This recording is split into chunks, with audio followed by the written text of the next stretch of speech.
we had a phenomenal chit chat session talk Q&A all about entering midlife stuff and understanding, working with, and most importantly, embracing the intuitive and psychic skills that are within you that are going to help carry you and catapult you into really growing, blossoming, and opening up the next level version of yourself.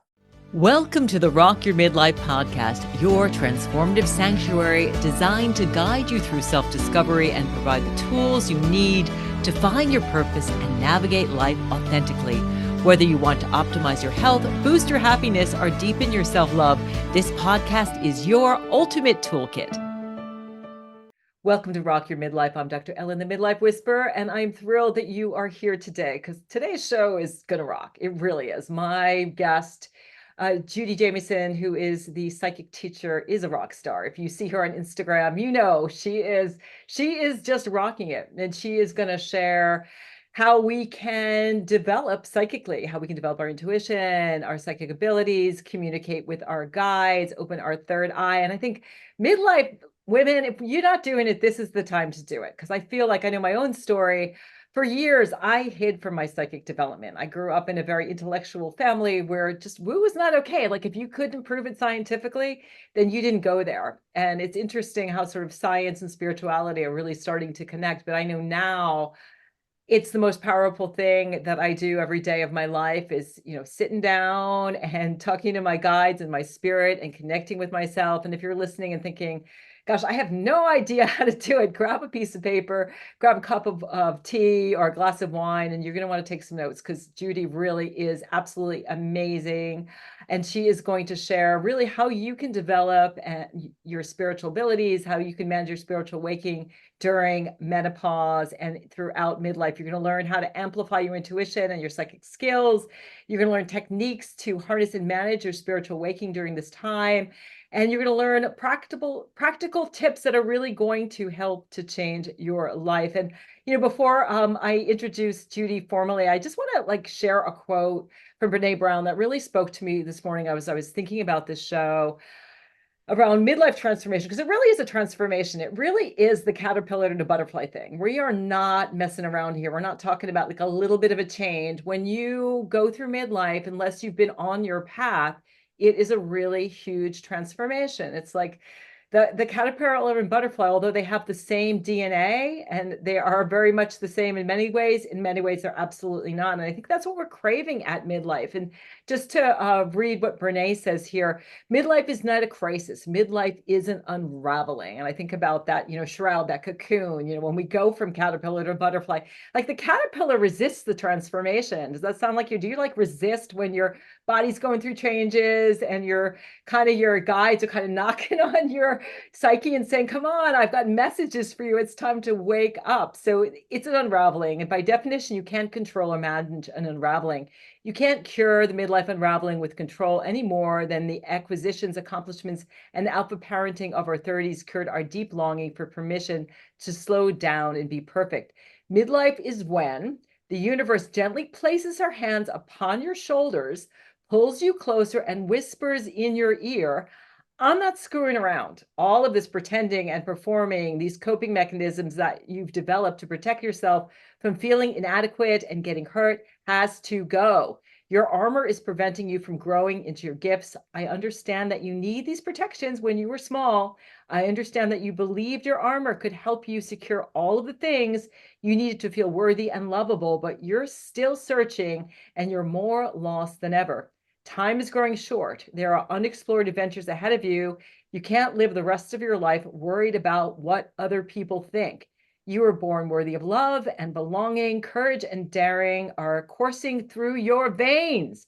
You were made to live and love with your whole heart. It's time to show up and be seen. And so this woman is really a woman who is showing up and being seen. I follow her on Instagram and she is absolutely tremendous. She is Judi Jamieson. She is the psychic teacher and she helps empaths go from feeling powerless to powerful by mastering their intuitive and psychic skills so they can live the life they were destined to live versus absorbing all the crap life has thrown at them. Been there, done that. the end result is becoming the person you were born to be and helping future generations not only survive, but thrive in their abilities.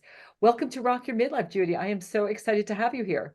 Yeah, thank you for that beautiful introduction. I already know, like, it's just from all the things that you've just said in the last couple minutes, like, if I was watching a replay, I'd be like pausing and taking notes. There was like so many heartfelt, valuable aha things that just came out of your mouth the last couple minutes. So I'm super excited to do this with you and see where it goes. Yeah, I'm super excited to have you share because I think what happens, as the estrogen decreases, it affects everything in our brain. It affects our heart, it affects our brain, it affects our bones. And we start to really change. We get kind of selfish. We get away from this, I got to take care of everybody and be everyone's caregiver to what about me? And I think, our psychic abilities start to change. Have you found that in your own life? That is, because I know you're sort of on the cusp of hitting 50 and being menopause. Are you finding that your psychic abilities change, or the people that in your community as they hit midlife? I wouldn't say they're changing. It's a matter of like the analogy that we were saying with the cocoon to the butterfly, right? There's all different stages of your life. Like the person that you were in your 20s, you're not the same in your 30s, you're not the same in your 40s. So there's, as the new mom who just has her family, that's a different version of you. When your kids grow up and leave the nest, that's another version of you. So it's a constant, forever evolving thing.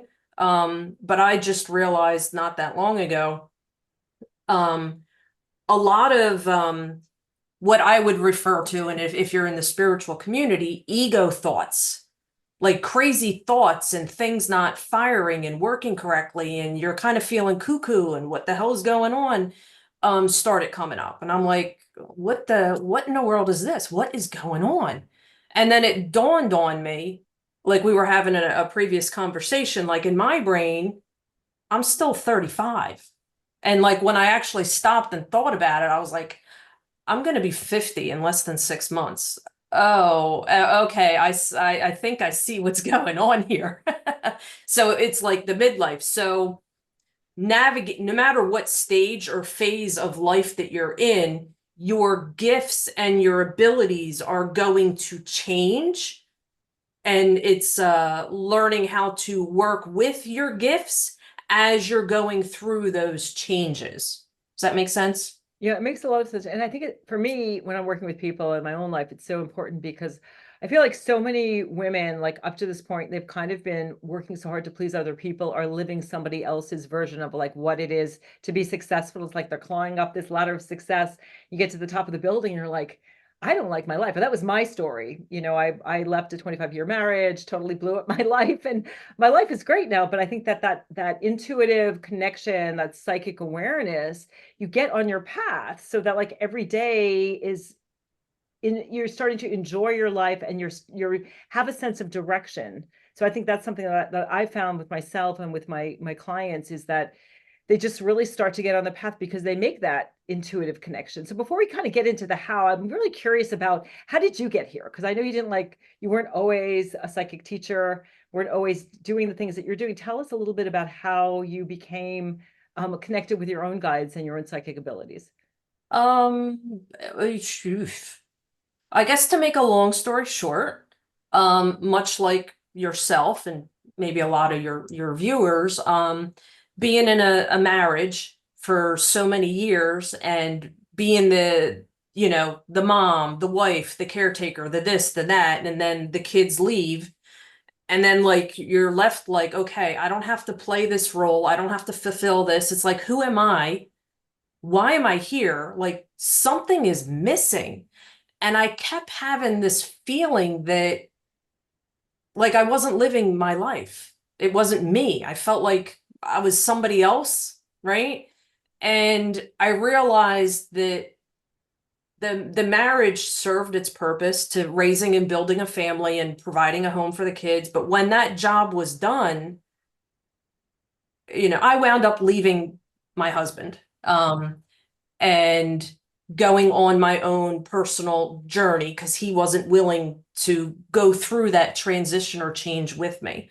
Um, So through ending the marriage and starting a new life, discovering who I am and this and that, I just followed all of the nudges and the paths and again, probably similar to a lot of people, you've experienced all kinds of things, deja vu moments, dreams, all kinds of weird things, but never really put it together that you have these gifts and how to use them and apply them as part of your normal daily life. So when I ended the marriage, that's how I chose to focus on discovering me and who I am and my abilities and why I'm here. And um I did have a couple because at the time, like I was in the closet, I was in the psychic closet. I was Yeah. afraid, what are people going to think? What are people going to say? Because my whole family does not believe in this kind of stuff. They don't even believe in life after death. So you can imagine what that family dynamic is like. So I was really scared. And I just kept it in the closet. And I had a couple girlfriends who would always come to me for like tarot readings and stuff. And they just kept telling me like, what I was doing at that time for employment, they just kept telling me, Judi, like you should be doing the psychic stuff. That's where you're at. And I didn't see it at the time, but I just would do readings for people, just whoever wanted them, nothing phenomenal or and it just kind of I just kept following it and it just grew and grew and grew and grew. Just following the path. Does that answer your Yeah, question? absolutely. I understand. As someone who was in the spiritual closet and, would tap the toe out and then go back in and, develop a persona to kind of protect me from that. I totally get that. How did you deal with the fear though? Like, wait, because obviously, you've got like 400,000 followers on Instagram and you are way out of the spiritual closet now. How did you deal with some of the fear of being you and showing your true self to the world? Well, to be honest, when I first put myself out there into the internet world versus just a couple friends, the name of my business was My Divine Angel Reading. So my name was not on there, my face was not on there, so I was still kind of hiding and in the closet. Um, but just through taking that leap and doing it. There was that excitement of, oh, this feels so good, and I'm helping people, and I'm able to do this. But at the same time, there was the fears of what are family and old friends and whoever finds you, what are they going to think? So by still kind of sort of hiding behind that name and the services that I did, um, through helping the people that I was helping, because I used to go live and do readings for free just to help people. That's how I started. Um, the encouragement and the positive feedback, it just kind of helped me build my confidence too. And then at some point, it was like, I'm not doing readings no more. There's so much more. So then it was like, I realized I am my brand. I shouldn't be hiding behind you know, a different name, My Divine Angel Reading. So that's when I was like, okay, Judi, just do it. Just do it. I know you're scared, but just do it. So I did it. Yeah, it's really cool too because you share so much more than psychic abilities. You share a lot about like your true self and not caring what other people think about you, and it's just a very very powerful message. And I think one of the things I really love about what you share is that everybody can develop these abilities, and it's not doesn't need to be crazy. You don't need like crystals and tarot cards. You can have those things, but you really talk about it being something that we all have guides. It's not like just some people like have psychic abilities and gifts, but we all have that kind of connection. Can you share like where do people start? Someone's listening going, okay, so I have a guide and I have spiritual gifts. Like where do people start in terms of developing their psychic abilities? Well, the way that I teach it and deliver it is, can I speak? Can I be me on your Yeah, thing? Like absolutely. use, okay. So I would say, like, I don't teach this kind of stuff for shits and giggles or entertainment. It's for those who want to learn how to embody that part of themselves and incorporate it as a tool to use to enhance their life versus when am I going to get married? How many kids am I going to have? When is Bobby coming back? I don't know. That's not why I do this stuff. So when you have to discover what your most dominant gift is, which is your clairs, right? For anybody who doesn't know what your clairs are, think of it like see, hear, taste, touch, smell, knowing, and a feeling. It's the same thing, but on a much deeper level. Because there's a lot of misconceptions as to like, all right, let me give you an example. So a lot of people will come to me and tell me they want to open their third eye.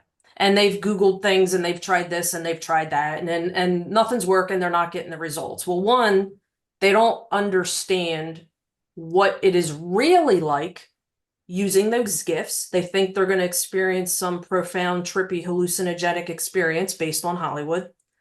That's not what it's like in normal everyday life.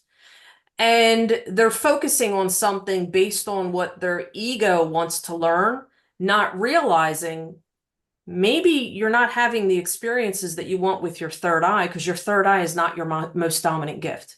Maybe it's a feeling or maybe it's a hearing.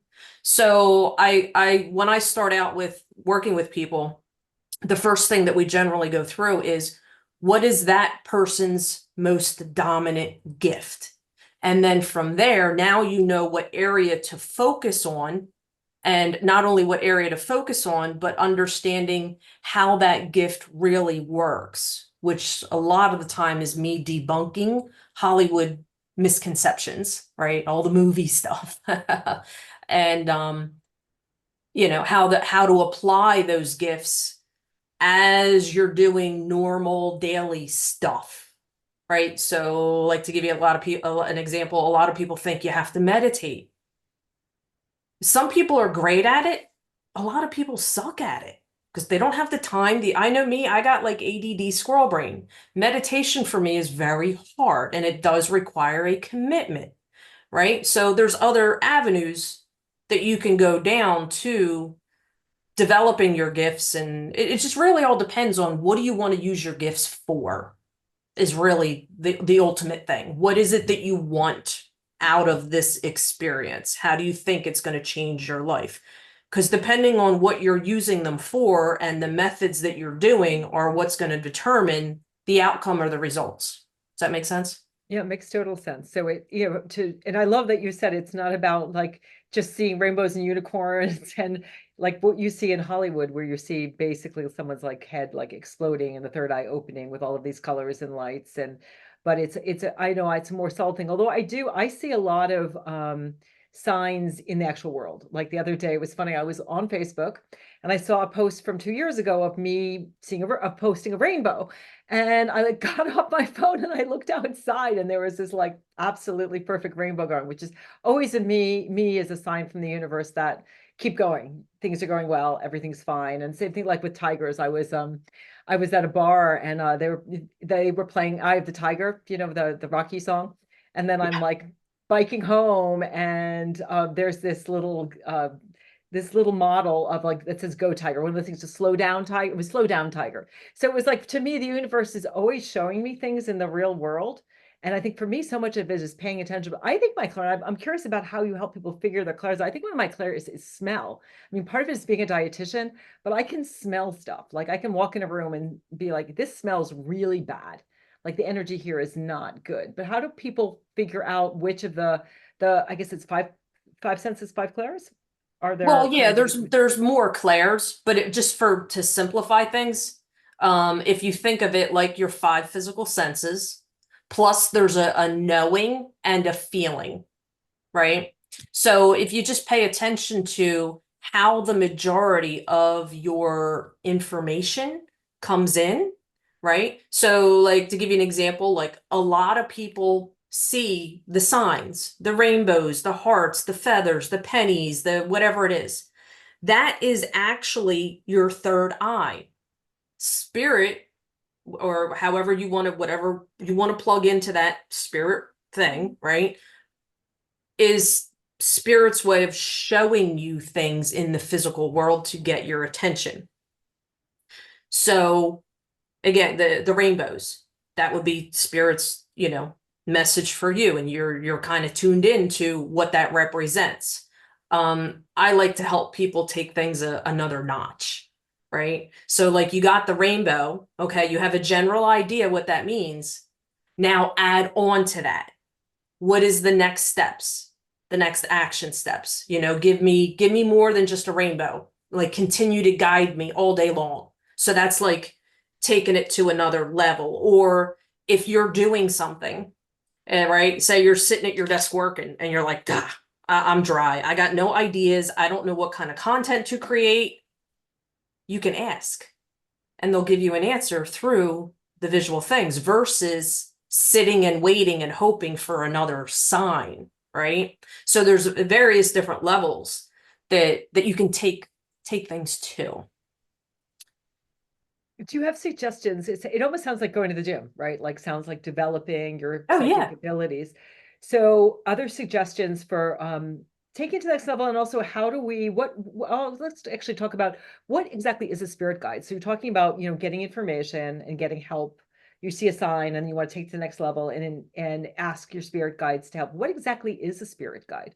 So the way I explain a spirit guide to somebody is someone or thing, we'll say, that resides in the light. So we'll say a ghost that has not crossed over into the light, they're not a guide. They're still here, like floundering, lost, doing whatever it is that they're doing. Any non-physical being that resides in the light you can think of it like they're higher, so they could look down, and they could look down and see paths and avenues and outcomes, right? It's like a big map, and they see your map and possibilities.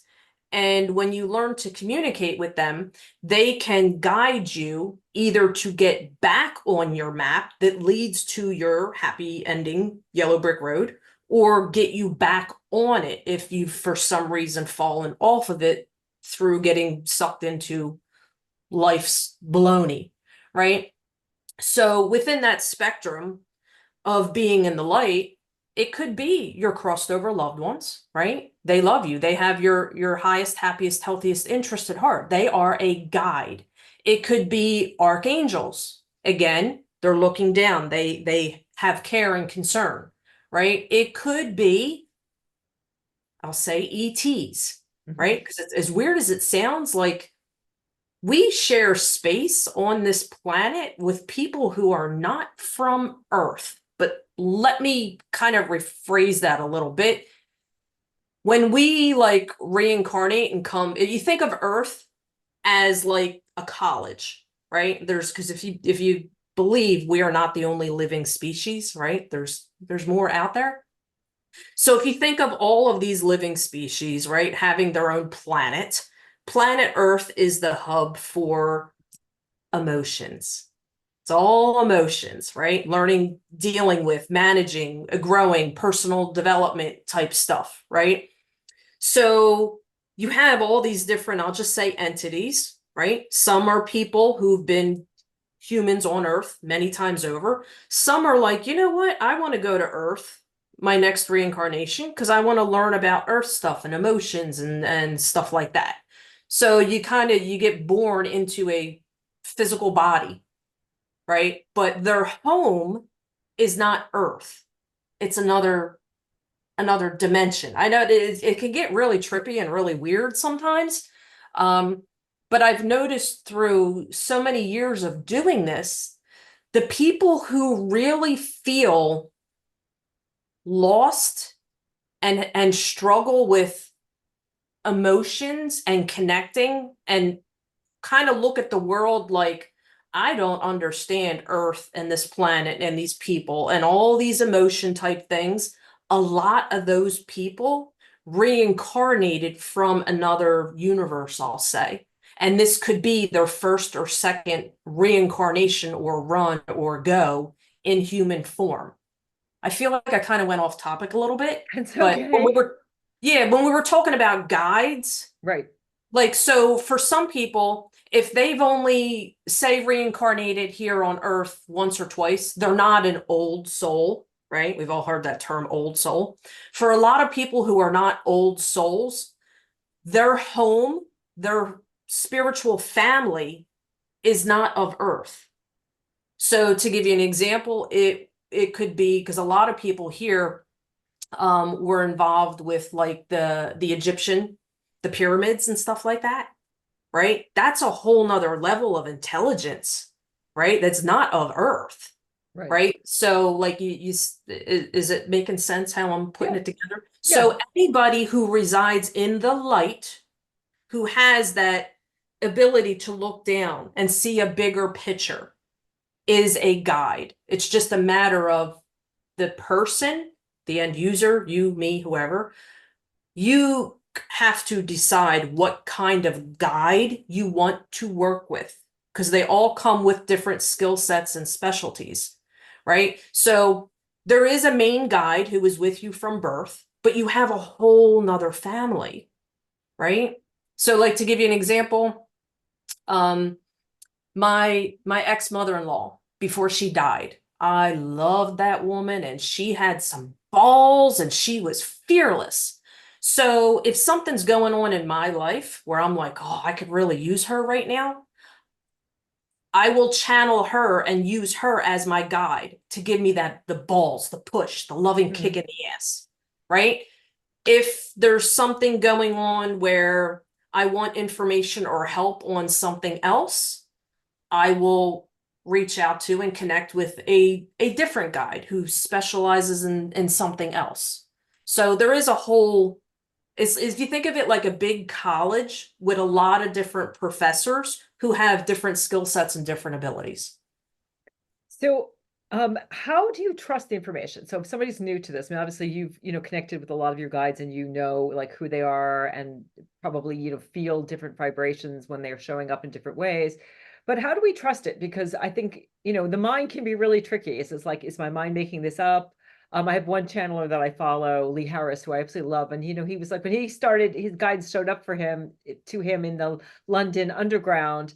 He was like, am I schizophrenic? Is this real? Or is this really what's like, is this happening to me? So I think, how do we know, particularly for people who are listening who are new and sounds like, wow, I would really like some more guidance in my life.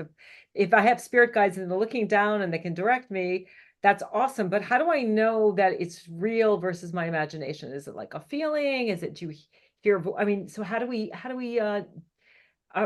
be sure, or how can we sort of test the waters to make sure the information that we're receiving us is legitimate?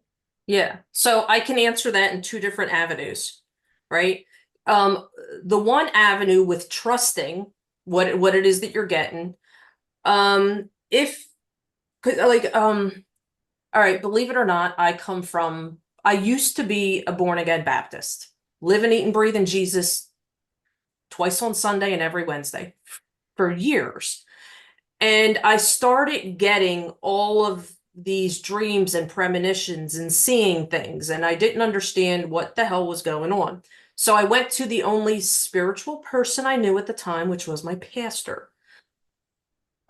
He told me what I was experiencing was nothing of God, and that I needed an exorcism. So that put, if you're in a state of fear based on religious type things or the movies, if you can think of it like, and I don't want to freak people out. Think of it this way. In the spiritual world, no different than the human world. There's good people and there's assholes. Okay? When you are in a fearful, negative state, you can see yourself as vulnerable. Think of the negative energy or people as bullies. What do bullies like? They pick on people who are vulnerable, right? So if you're afraid, um, if you feed into that kind of stuff, you're going to attract to you weird, wacky stuff. Mhm. Now, when it comes to trusting what it is that you're getting, if you are someone you're not scared, right? you're happy majority of the time. You're a pretty positive, loving, caring, nurturing person. You're going to attract to you positive, loving, caring, because it's like who you are as a soul, as part of who you are, right? So you're going to attract energetic energies that would match with that. When you're getting your information, you want to pay attention to, you really have to learn the difference between, is it your ego and your ego fears or your intuition? So if you're getting something that is loud and abrasive and just won't shut the hell up and is annoying you or bothering you, that's not spirit. That's either your own ego or, a negative, lower vibrational type energy, like a trickster or a bully, right? But when you're in a love and light, high vibrational place, the information will come in. I always tell people spirit talks to you like the little church mouse. You've all seen images of a little devil and a little angel on your Right. shoulder, right? And it's like, which one am I talking to? The angel is like your intuition or your guides. It's like so much that you kind of have to slow down a little bit to be able to hear the whisper. If there's too much chaos and things going on and you're consumed with all of that stuff, you're not going to hear the whisper, the gentle nudges, and the guidance. The other side, the little devil, is the loud, abrasive, annoying. You know what I mean? So anything that's coming through as loud and abrasive and annoying that doesn't feel right, check your energy and what's going on there. Trusting this stuff, when you first start picking up on, for a lot of people, when they first start, it's all about slowing down, right? To be able to, it's being present. When they talk about being present or being in the moment, because we're so used to adult, do, my to-do list, my to-do list, my to-do list, right? When you kind of just slow down and allow yourself to be present and immerse yourself in what you're doing, you're helping the devil image voice get smaller and the angel voice get louder and more present.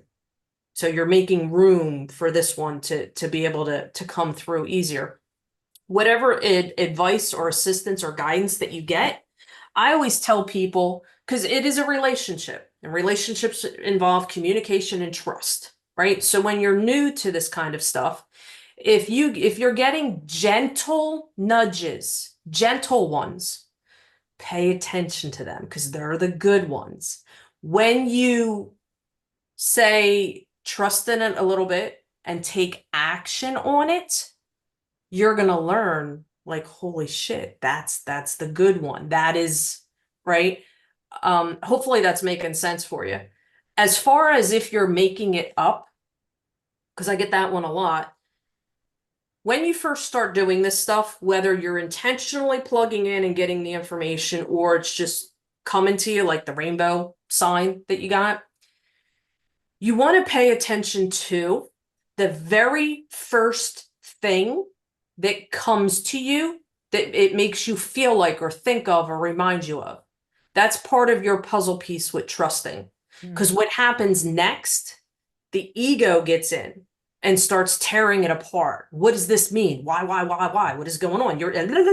This is going on. You just lost it, right? So really just practicing being present in the moment with what is going on with you and your life, as opposed to constantly thinking, doing, is going to help with the little angel, you breaking down the barrier to hear that little angel, and then taking small action steps to do it without, paying attention to the very first random things that come to you and then building off of that. So that's generally how I would explain or work with breaking down for someone who's new to that kind of stuff. And then, like I said, there's other levels. Eventually, you'll be able to, like I said, no different than going to the gym. You can go to the gym to drop 20 pounds.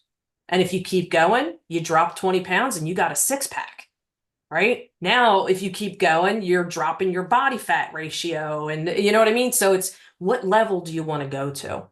Does that answer your question? Yeah, no, it makes a lot of sense. I mean, I think that it comes down to it's not that it's easy, but you should be at ease.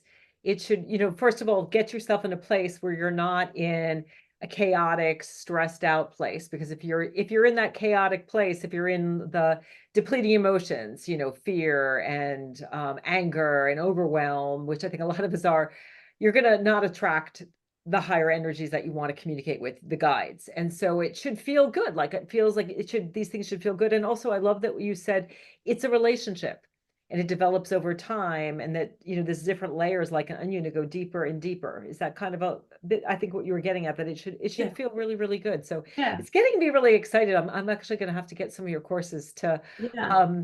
dig deeper into how to take my rainbows and tigers to the next level. So where can people connect with you? People are hearing, this sounds awesome. I really want to learn more from you. What's the best way for people to start to connect with you and get more of your gems of wisdom? Either Instagram or Facebook, either one of those. I have thousands and thousands and thousands of pieces of free content and education and all different kinds of stuff on there. I do want to follow up though with our conversation that we were just having.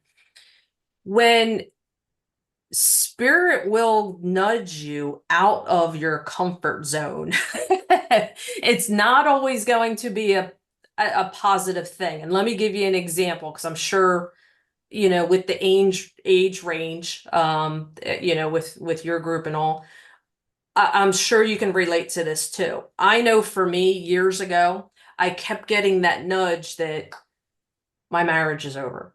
It's time to go. It's time to leave. And even I remember when he proposed to me, there was this little voice that said, say no, right? But I ignored it. I'm like, oh, I'm going to hurt his feelings. I'm going to do that. You're thinking about other people. Or if you're getting that nudge to start your own business, it's just a subtle, right? And then what happens next, like I was saying, the ego comes in and is like, oh, what if I do that? Or how is it going to change this? Or it's going to open the door to the unknown, right? But it's always subtle. It's always subtle. But you find when you listen to it, there is going to be like a shift or a transition, because you're not doing the same old things that you used to do. It's guiding you to open up your yellow brick road and your path that ultimately leads to bigger, more abundant, happier, healthy things for you and the people around you, right? So I Yeah, it just makes want to sense. throw It's in, not like, it's yeah, not always going to be like angels. It's not going to always be easy. You might yes, spirit might tell you to go do something that is outside your comfort zone. I think what I was yes, trying to say is more of, yes, it's not this stressful, angry, overwhelmed, fearful energy. Even like you can be excited and scared, kind of afraid to jump outside your comfort zone. It's like I think about like sometimes I go cliff jumping, right? You jump into water and are going on a roller coaster. Like it's scary to jump off the cliff, but it's what you've got to do. The exhilaration and excitement, but it's a different energy than the depleting kind of, like you said, the bully yes, kind of energy. So I'm glad that you clarified that. So yeah. if you, what was one thing that you wish you had known, decades ago before you were on the path that you would know, for somebody who's listening, who's just kind of starting off, what's one gem of wisdom that you wish you would tell your younger self? Um, it's something I would say to myself, and I say to a lot of people that follow me. You are so much more powerful than what you have ever been led to believe. Mm. And the moment that you start allowing yourself to tap into that and explore it and play with it and have fun with it, you're going to find everything about you and your life is going to just expand in the most phenomenal, wonderful ways.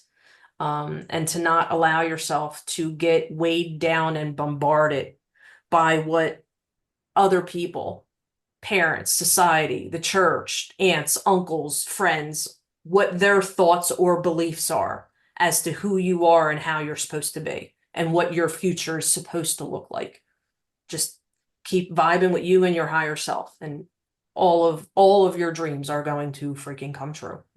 Absolutely. And it could be your It's not going dreams, to be which an is the key easy thing. ride, But if you got the courage to do it, the courage and the facing fears and conquering new goals, it's like riding a roller coaster, like you said. The first time you do it, you're a little scared, you're a little nervous. And then you do it again and you're like, oh, that was fun. And then you're like, oh, let me do this again. And now it's like excitement and, what's the next big roller coaster? So just get excited about it. Yeah, fantastic advice. I know as someone who I think parallels you a little bit, who was kind of in that stuck marriage and took a big leap and it's midlife's the time to do it. If you're feeling stuck, definitely it's the sign. So many people I work with are comfortably uncomfortable, and it's really scary to think about moving forward, but just do it because you are capable of so much more. So thank you for that amazing gem. If you want to follow Judi, and I highly recommend checking her out, it's Judi. Jamieson is Jamieson. She is on Instagram, on Facebook. Information will be in the notes. I hope that you've enjoyed it. Judi, thank you so much. Such an incredible pleasure. I've learned so much from you and look forward to learning much more. Thank you all so much. We'll catch you on the next episode of Rock Your Midlife. Welcome to the Rock Your Midlife podcast, your transformative sanctuary designed to guide you through self-discovery and provide the tools you need to find your purpose and navigate life authentically. Whether you want to optimize your health, boost your happiness, or deepen your self-love, this podcast is your ultimate toolkit.